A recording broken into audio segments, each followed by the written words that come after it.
Yes, I have loved you with an everlasting love, an everlasting love, an everlasting love.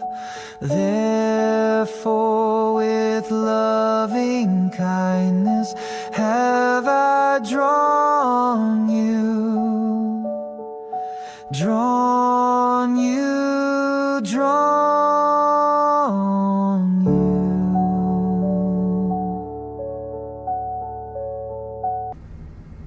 And we are recording now. Hello.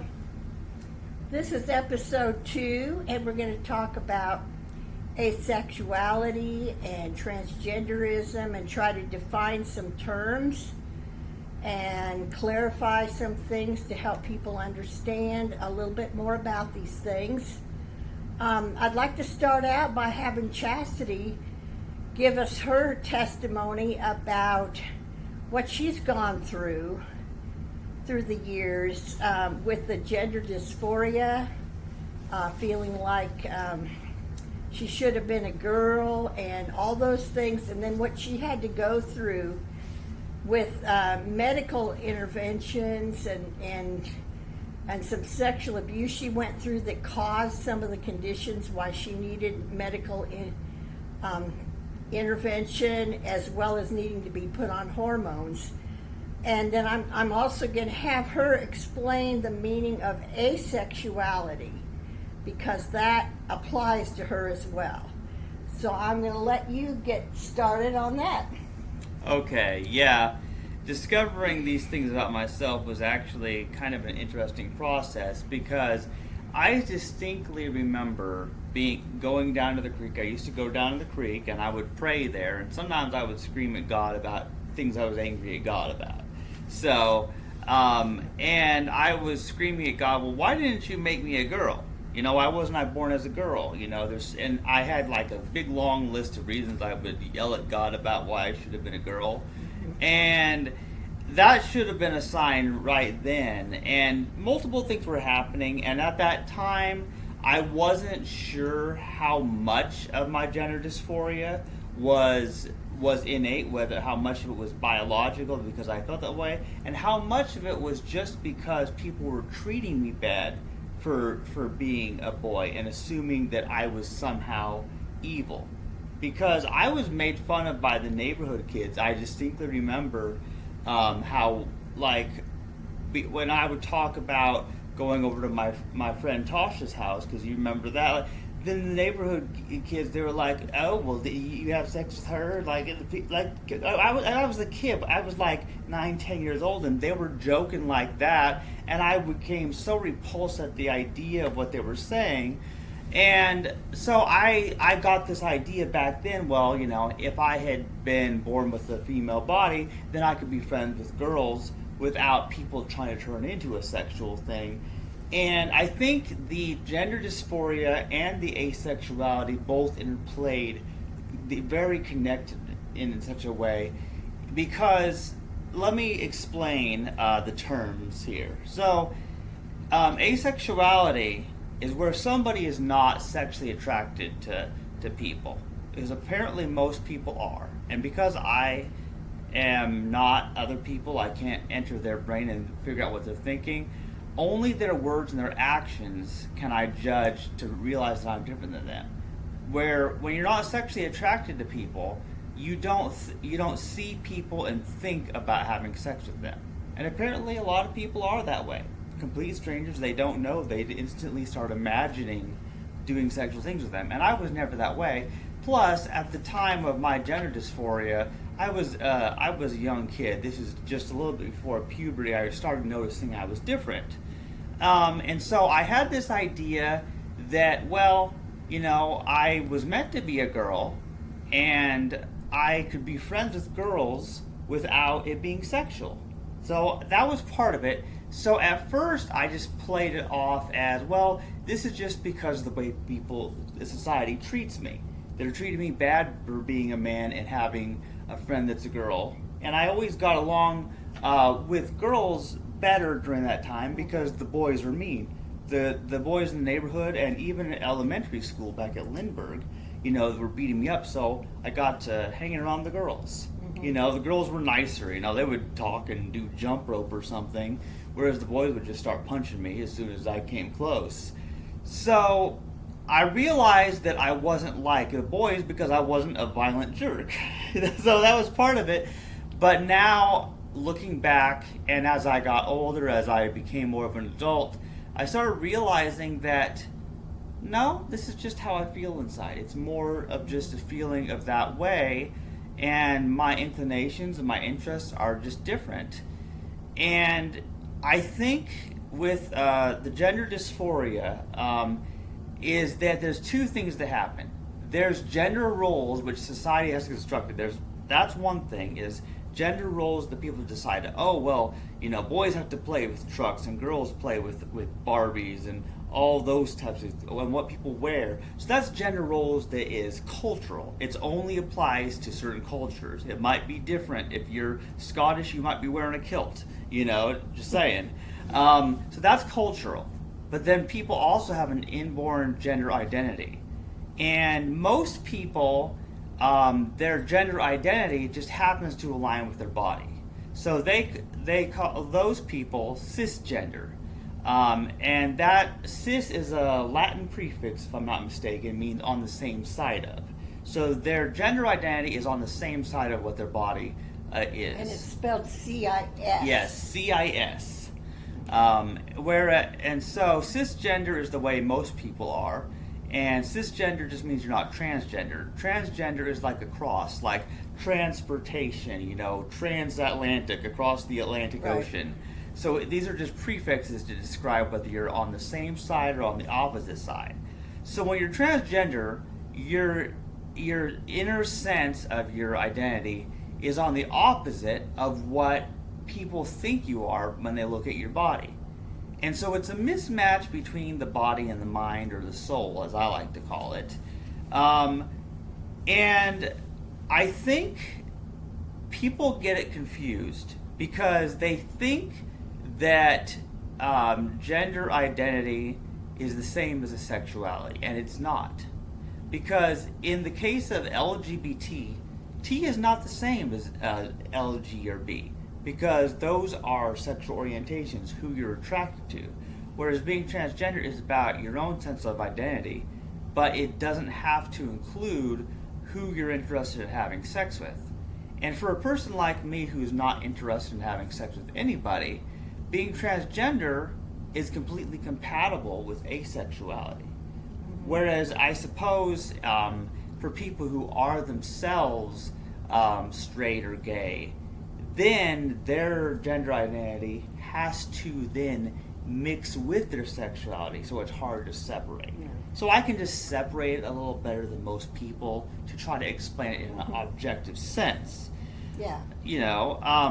Now, can you explain a little bit about the sexual abuse and how that caused damage that made you have a medical condition that made you have to have your testicles removed, that you weren't just being weird, like I'm going to have a sex change, I'm going to rebel against the way God made me, but that it was an actual medical condition that made it necessary and that you were in pain. Can you clarify a little more about that? Yes, actually I would like to clarify. Thanks, Mom. See, I had two painful conditions going on, and part of it was caused by the sexual abuse, but then part of it was due to an injury later on in life as well. The first problem was that due to the abuse I had experienced, I had very painful erections, even from my earliest days. So when I started having erections was after the abuse. That's when it started, and I was like 2-3 years old back when that happened, and so and I might add too, these erections had nothing to do with sexual attraction at all. Like it might be considered that in an adult, but it was a reaction to the abuse that had damaged the male organs that Chandler was born with. And so that was causing problems, and then also there were some other problems, and they were all kind of connected, with the testicles as well. So I just want people to understand why you had to have the surgery, because people think if you have to have any of this done, oh, you're just being weird. No, it was a very serious problem, and a lot of pain was involved in the situation. And also, you had such a hard time getting anyone to do this surgery, which was medically necessary. And because people were afraid that it was all about being transgender, and then they might get sued later if you changed your mind and all that. So could you explain a little bit about that struggle you went through? Yes, I know exactly how to explain this. So first of all, yes, I had the painful erections, and that went on for many years. But then I completely crushed my testicles on my bicycle seat. I think it was in my mid to late 20s when this happened, and I was in pain. I had a testicular torsion. I now know that's what it was called. And so there were times I could be without pain temporarily, but then I would suddenly be in excruciating pain. And I was trying to get help. I had been to many doctors, people trying to say there was nothing wrong, but I knew I was feeling the pain. And I knew what an orchiectomy was because I was researching all the medical options. And Explain what an orchiectomy is. An orchiectomy is the removal of the testicles. And it's the same thing they do to male dogs when they call it neutering a male dog. It's the exact same operation. They just call it orchiectomy for humans. And I knew that would solve both of my problems. Because first of all, if the testicles were entirely removed, then it could not slip in and out, and then feeling that horrible pain. Because I could not do anything else when I was in that kind of pain. And it also stopped the erections to have them removed. So that solved that problem as well. It solved the problem because the testicles and even the spermatic cords, all of that's gone. And without the testosterone, without the system there, the erections can't trigger either. So it solved the testicle pain. It got rid of the erections, so that got rid of that pain. It eliminated all of my physical pain down there. And I knew it would, but I had a hard time getting medical help. Because, first of all, Medicaid, wasn't very helpful because you're limited in what doctors you can see. And they were of no help. And then I had a government job. I worked at the National Records Center for a company named Brilliant. And at that time, it was the first time I had health insurance through an employer that was something better than Medicaid. And I was trying to seek help. And I had found people. I even found this one doctor who was saying that he might do it, but then he later changed his mind. And he was also saying that he would want me to go on hormones for 6 months or whatever before he would remove my testicles. But here's the thing. I was doing it for reasons of pain, and I wasn't at that time sure if I wanted to go on hormones. I wasn't sure. I was concerned about eliminating the physical pain. Yeah. And the hormones only came later out of medical necessity, but it also helped my mood. It helped my emotions in such a degree, too. So after you did have the surgery, yes, the doctor we had at the time recognized that because of the surgery, you needed treatment with hormones simply because if you were low in testosterone from the surgery, also that caused you to need more estrogen as well. Yes. And so, anyway, so you got on the estrogen, and after being depressed all your life, that estrogen did wonders for you. It worked just like an amazing antidepressant. All of a sudden, besides the fact that she was done with that pain, which helped, she actually was in such a better mood, cheerful, happy, coping better in every way. So she really needed the estrogen. And the thing is, they're trying to stop hormones from being available Yeah. for transgender people. And it's a big mistake, and there's a lot of misunderstanding about really what all is really involved sometimes in these transgender situations. There's more than just one set of stories involved with individuals, and you can't just say, well, all transgender people are just doing it to be weird, and they're all bad, and we shouldn't give them what they need as far as hormones or any of that. Every individual situation is different, and it's a big mistake to just across the board say, well, no, you're not allowed to be different than the rest of our society. Yes, and see, here's the thing about it is having some kind of sex hormones in the body is important for maintaining your bones, and it has other functions throughout the body. So since I had the orchiectomy, I had no source of testosterone or estrogen in my body naturally. So Dr. Voss, she knew that I needed to be on something. So and see, men have estrogen too. So. Yes. In fact, my first lab result that I had back when I was 31 or 32, back when I still had the testicles, I had low testosterone and high estrogen even back then when I still had the testicles. Mm-hmm. Now that's evidence of a possible intersex condition right there. Mm-hmm. So I thought that was interesting. But see, then after I had the orchiectomy, I had like no testosterone and hardly any estrogen in my system. So I needed to go on hormones. I needed to take the estrogen. Yeah. So for health reasons, because I had solved the pain problem.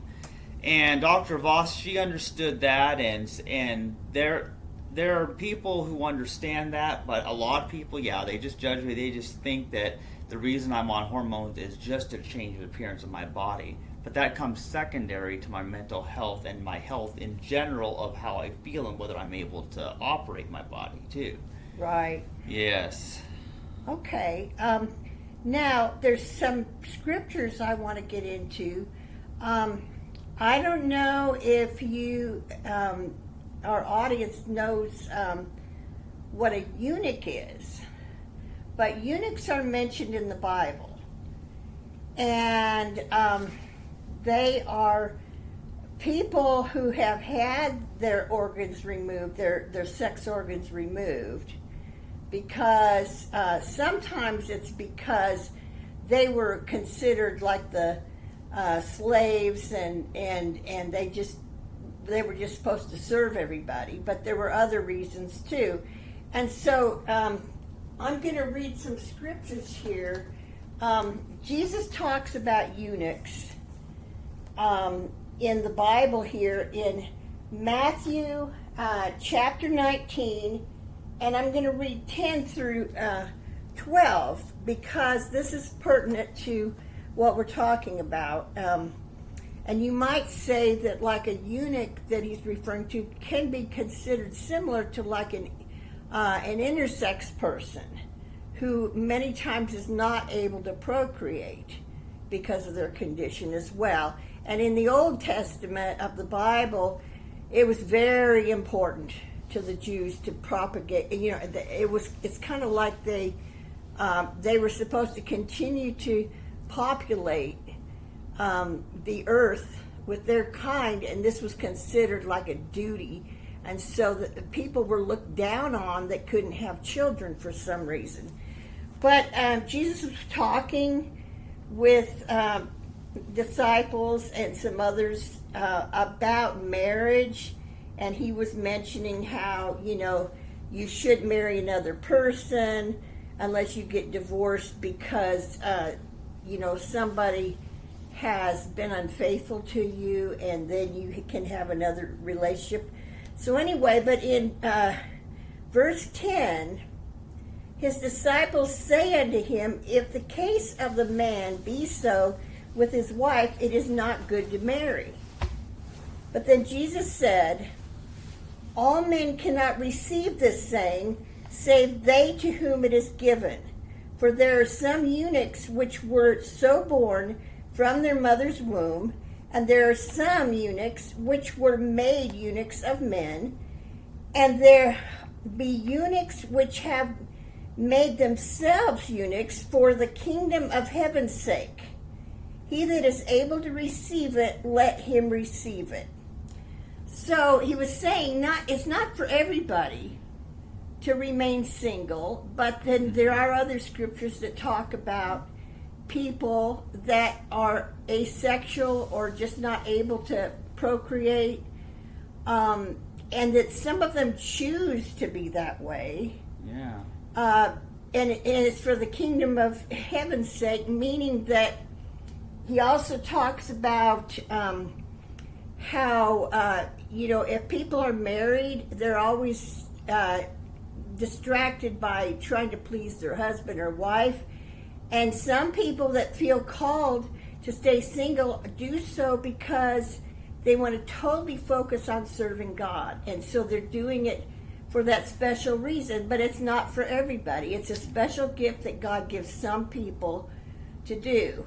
And so will you please explain why you chose the name Chastity to be your new female name? Yes, the name Chastity is a special name because the name literally means celibacy. And some people of some religions, like the Catholics, for example, they take a vow of chastity. And so they vow to be celibate and usually single so that they can devote themselves to God and their religious or whatever their mission is in life. Mm-hmm. So I'm the third category, made myself a eunuch for the kingdom of God. That's kind of what my goal was. And chastity also means purity. And what I tend to think of is, I tend to think of, blessed are the pure in heart, for they shall see God. That's kind of what I was going for with it.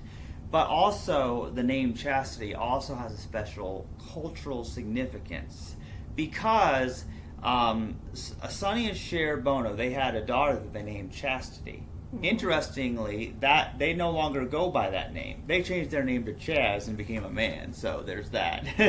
So basically, I took the name of a famous transgender person. Chastity became a Chaz, and then Chandler became a Chastity. I took their old name. They didn't want it anymore, so that's what happened. Yeah. But also, it was suggested by another transgender friend that the name Chastity might be good, and I'm like, I was trying to pick out a new name, and I'm like, it's perfect. I've never even thought of anything else because that's the name right there. Right, and what's kind of cute about it is I already have a daughter named Charity. Mm-hmm.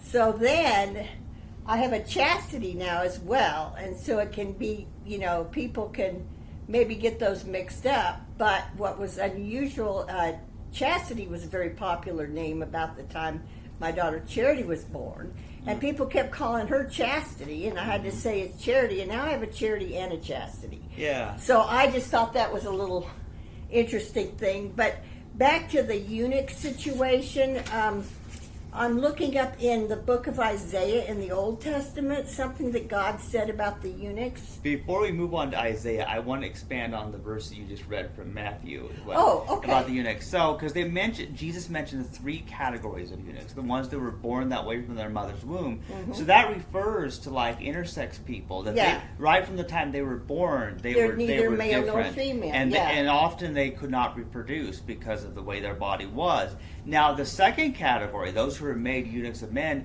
those were the servants or the slaves.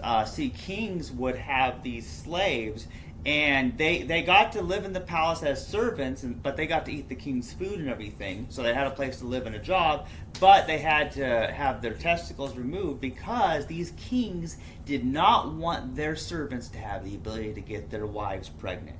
Because they wanted to make sure that their wives only had their children. So they removed the testicles of all the servants. So those were made eunuchs of men because that was a business thing. It was a strategic thing that the royal people did.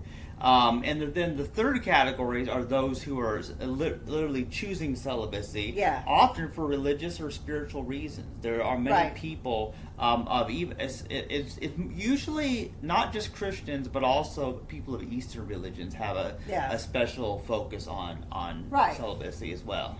So it shows your devotion. To God in your own way. And so there were those three categories that Jesus mentioned. And then here's something that God said about the eunuchs in the Old Testament. Like I said, they were looked down on. The strangers that were dwelling with them, as well as the eunuchs, partly because they couldn't propagate. And like I said, that was a big deal to them back then. But this is chapter 56 in Isaiah.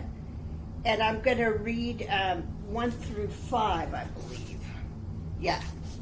Okay. It says, "Thus saith the Lord, keep ye judgment and do justice, for my salvation is near to come, and my righteousness to be revealed. Blessed is the man that doeth this, and the Son of Man that layeth hold on it, that keepeth the Sabbath from polluting it, and keepeth his hand from doing any evil. Neither let the son of the stranger that hath joined himself to the Lord speak, saying, The Lord hath utterly separated me from his people. Neither let the eunuch say, Behold, I am a dry tree. For thus saith the Lord unto the eunuchs that keep my Sabbaths, and choose the things that please me, and take hold of my covenant. Even unto them will I give in mine house and within my walls a place, and a name better than of sons and of daughters. I will give them an everlasting name that shall not be cut off." So basically he's saying, I accept all people, all varieties of people. It's a matter of whether they choose to obey me or not. And he doesn't say, well, the stranger among you or a eunuch, they're not as good as you, so just shut them out. So I thought that was a very important thing to note, how God really does think about these intersex people or other people who, for some reason, are not the same sexually and able to propagate like the average person. And I just learned recently, I knew there were a lot of varieties of intersex conditions, but I just learned recently that there are 31 known intersex conditions. So there's a big variety that people sometimes have extra genitals on the outside. Sometimes they're inside so you can't see them, that are not like our both male and female parts. And we talked about this last time about the chromosomes and how there can be a variety of X and Y chromosomes which can cause someone to be both male and female. And I also heard recently, how they make a big deal about, well, God made either male or female. And if you really look in Genesis, it says God made male and female, not male or female. So you can have a spectrum of people who have both male and female characteristics, and yet they're still creations of God. And it's not necessarily, well, I just don't like being male, or I don't like being female, so I'm just going to be bad and I'm going to rebel against God. And you don't know how many times I hear preachers say that about transgender people because they don't understand.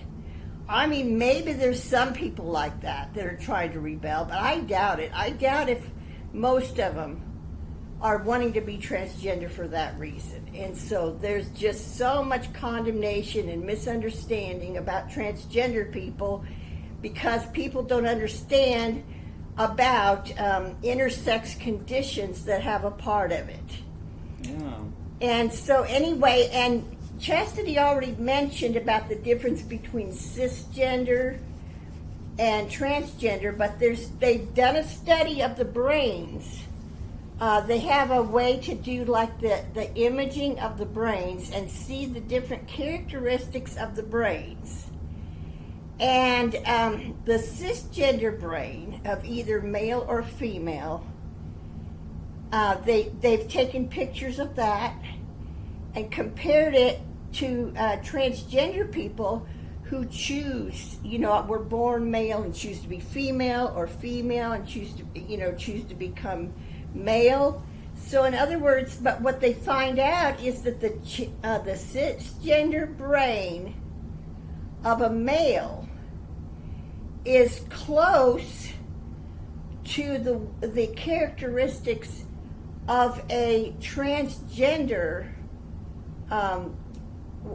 female to male, a transgender person, as the common cisgender person, and vice versa is true. The transgender women's brain is the closest in characteristics to the actual female brain of a cisgender female. And so there's something to that. It does affect our brains. And there's so much more that science is discovering all along. And, years ago they didn't know any of this. Now we're learning more and more, and science is proving what the transgender people have been trying to say. And there's differences with variation with hormones and with chromosomes. If we really think about it, and we may get into that later too, this could have a lot to do with why some people are gay. Because they might be attracted to what seems to be the same sex, when actually they might be a combination of sexes. And so if you think about that, with all those variations of intersex conditions, how would it not affect people's hormones, chromosomes, their sexual attractions? There's so much more to it. It's a very complicated matter, and that's why we want to go through it. We want to examine the scriptures that are hanging people up about it, and just try to get a whole picture of what's really going on here today that's facing LGBT people and their allies. Yes, and also I would like to respond to somebody who emailed me after our previous episode, because they were asking me if I'd ever been diagnosed with an intersex condition, and they were saying, it's not, intersex is not the same as transgender, and I know that very clearly, but I think there's a connection. And see, here's the thing is, to be diagnosed with an intersex condition is kind of hard to obtain that. First of all, yes, I would probably have to pay out of pocket for a karyotype test, because since it's not a medical necessity, the only time that you usually get that test done is either when they're trying to test before a baby is born, whether it's going to be a boy or a girl. I never figured out why the parents can't just wait and see anyway. but then also when people are married and they're trying to conceive children, a straight couple is trying to conceive children, and they're knowing it doesn't work, sometimes they will discover through testing that the man has Klinefelter syndrome, so has two X's and a Y, and is actually sterile, does not produce sperm, or very little of it in some cases. So that's the other time that that test is ordered by a doctor, is as part of testing why the fertility isn't there. Whereas that doesn't apply, since obviously I'm not doing that anyway. But it's a little bit harder to diagnose some intersex conditions more than other, because some can be detected with the blood test of the karyotype, find out the chromosomes, if you can afford that. But there's more intersex conditions than just the chromosomes. There's also, androgen or whatever. What are the other insensitivity? Yeah, where your body does not respond to a certain hormone, or it has less of an effect. And in that case, you may have the hormones in your system, but your body or your brain just may not register that it's there. So you may still develop physically and or mentally different than the sex that people assume you are just by looking at you. Yeah, and last but not least, let's talk a little bit about the fact that when children are born and they have both genitalia, or they call it, what do they call it, ambiguous genitalia? Usually the doctor, sometimes without the consent of the parents even, will decide to just do a surgery to make them one or the other. Yeah. Instead of waiting for that child to grow up and let them know what they would rather identify as, because they know inside if they want to be male or female or present themselves as male or female. And so if you do these surgeries, and sometimes they get really messed up too and damage the person further, So I don't know. I just know that there's a lot of intersex children that have grown up really confused, and they're trying to be one gender, and then they don't know that they were born one way, and then they did surgery on them, and they want to keep it secret. And the parents tell the child not to. They don't want to even tell the child, and they don't want anybody to know that their child was born different. And we've really got to get over that. Yeah, and be able to tell our children what's happening to them so they understand that there's not something wrong with them, so to speak. There's just something different about them. Yeah, well, and here's the thing is people try to discount intersex people like, oh, that's rare. First of all, it's not as rare as people think it is. Yeah. First of all, because they're trying to do corrective surgery so that even the parents don't know that these children are born with both sets of genitals. Yeah. So they're trying to hide the evidence, but not only that, a lot of times chromosome testing is done so that when they find out there's an abnormality, they can abort that child. Yeah. That's one of the reasons it's done. So Yeah. if it has an extra missing chromosome, it's a defect, let's kill it. Yeah, see, and of course we're totally against that attitude. Yes. But like you said, it's not as rare as people think it is. And let's say it was very rare. Yeah. Let's say it only like 1 in, who knows, 2 million. Okay, are we going to act like those people aren't people and don't exist? Are we going to act like, well, it doesn't matter because this is rare. This is an unusual person. So let's just act like they're not there. Let's not address their concerns. Let's just go around preaching male or female. You're either one or the other, and don't argue.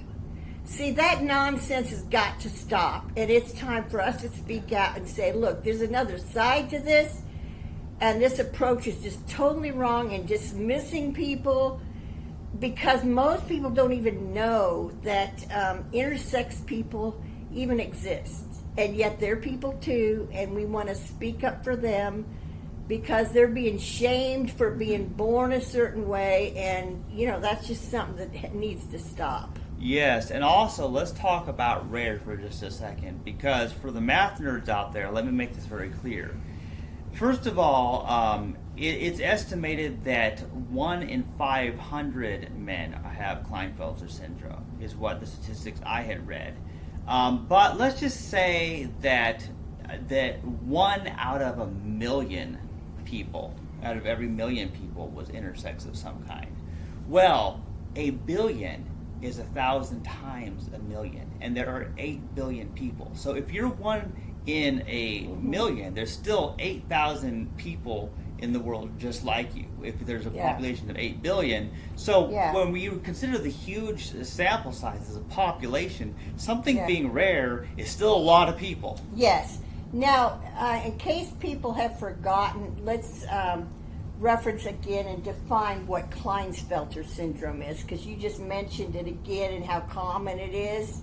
Now, it's actually more than one thing, right? There can be 2 X's and a Y, or sometimes 3 X's and a Y. Yes, the most common variation of Klinefelter syndrome is where there's 2 X's and a Y. But there are some cases where there's 2 X's and 2 Y's and stuff like that. Yeah. Stuff like that happens, and so these people really are both male and female. Yeah, because if you think and it has nothing to do with rebellion against God to be born in these conditions. So we need to take a second look at that whole thing. Yeah, and if you think about it, now this makes perfect sense to my brain, but since people are being told, even though it's more complicated, they're being told that XY equals male and XX equals female, but if you are XXY, then yes, then you meet the criteria according to that limited definition of male and female. And so that's a so big, you really are both. That's a big pill to swallow right there. But also, if you think about it, what would happen to somebody who's like this?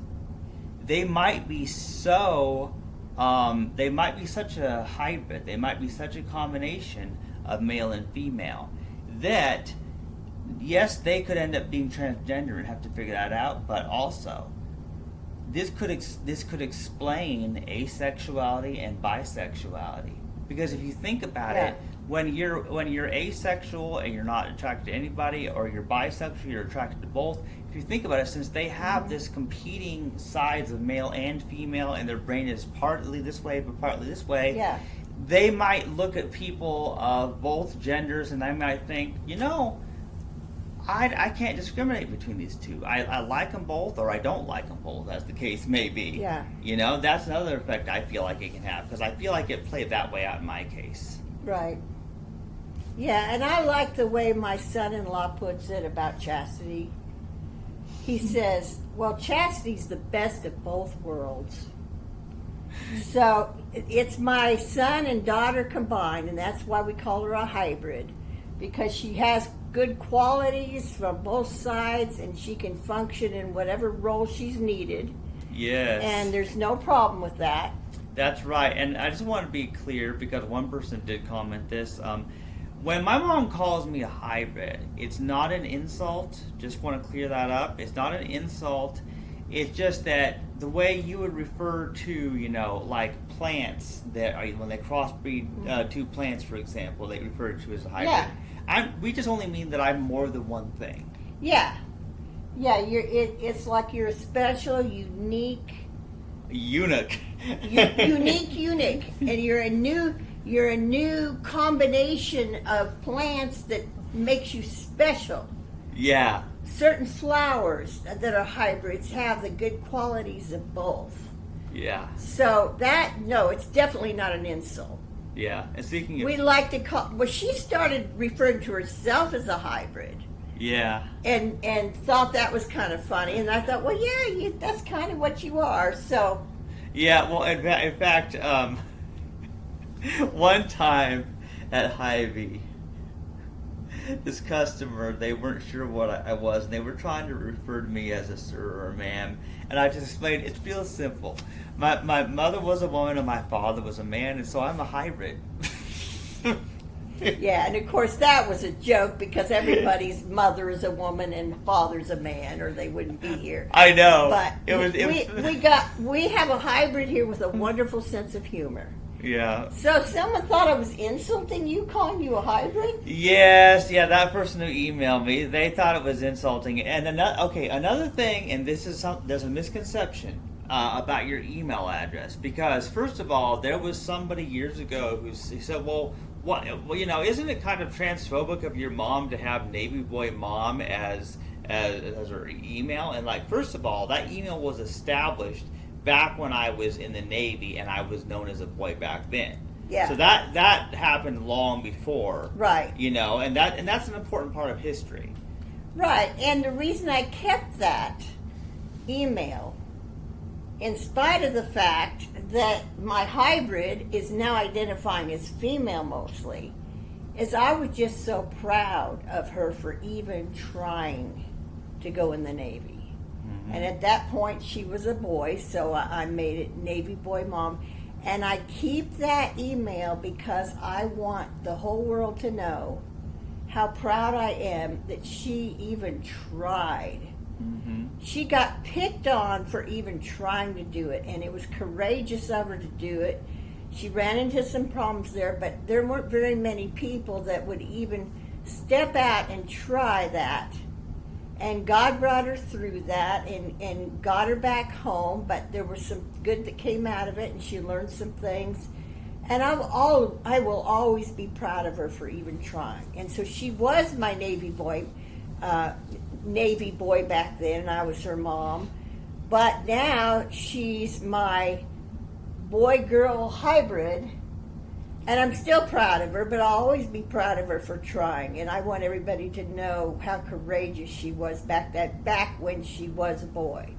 So in no way is it an insult or transphobic or any of that. That's why I'm here trying to help clear things up and advocate for my son-daughter combination, as well as many other people who are being misunderstood and judged in very bad ways. Yeah, and also a little word about names. See, a lot of transgender people, they refer to their birth name, their original name, as their dead name. They call it their dead name. They don't use it anymore. But in my case, my former name Chandler is a living name because Chandler's still alive. I've just changed to be more how I feel. Yeah. But Chandler and Chastity are the same person, and in all my books, this is made very clear. I'll have both names listed as the author, just so people know I'm the same person. You know, so in my case, yes, it's okay to use either name, and my mom still has a hard time, you know, with it, because when she's talking to somebody she hasn't talked to in years, they're not going to know who Chastity is. So she'll refer to, when talking to them, she'll refer to Chandler, because at least they will know who Chandler is, even if they haven't met Chastity yet. And I refer to him as my son, then I switch over to refer to as my daughter. Because for one thing, when you've raised a boy and referred to him as your son all those years, you're not disowning that son, but at the same time, you're also not rejecting that they're a daughter, and it's hard to adjust. And I go back and forth, and I use different pronouns, but it's not out of disrespect at all. It's just a mother that's trying to get used to it, and then knowing people from the past that won't have any idea who I'm talking about. And if I say my daughter, they're going to think I'm talking about my other daughter, and they'll say, well, what happened to your son, Chandler? And it gets very confusing. Yeah. And so I have to try to clarify things a lot, but it has nothing to do with me not being supportive. So I'm glad we're getting all this cleared up. So this was a longer visit with everybody, but it was important to go over some of these things and define some things and bring some more understanding. And we'll just continue to delve into important matters that, we feel like God's leading us to talk about each time. Yes, and if anything we've said is unclear, you want to know more, leave us some comments, and maybe we can respond in the next episode or reply to you in the comments on YouTube or something like that. Because it's nice. We want feedback so that we know how to explain these things better. Okay. Thank you.